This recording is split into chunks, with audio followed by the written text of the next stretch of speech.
कधी कधी असं होतं की जे आपण खात नाही तेच खाण्याची इच्छा होते. असंच काहीतरी माझ्यासोबत झालं. काय झालं ते तुम्हाला पुढे व्हिडिओमध्ये समजेलच.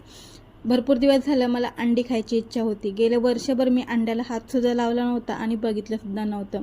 गावाकडं असताना आहोंच्या खूप मागं लागले, पण उष्णता खूप होती आणि मला उष्णतेचा त्रास असल्यामुळं त्यांनी थोडीशी टाळाटाळ केली. मग नंतर मी मुंबईला आले आणि मला काही मन राहावलंच नाही. म्हणून मी आलेल्या दिवशीच लगेच जाऊन अंडी आणली आणि ब्रेडसुद्धा घेऊन आले.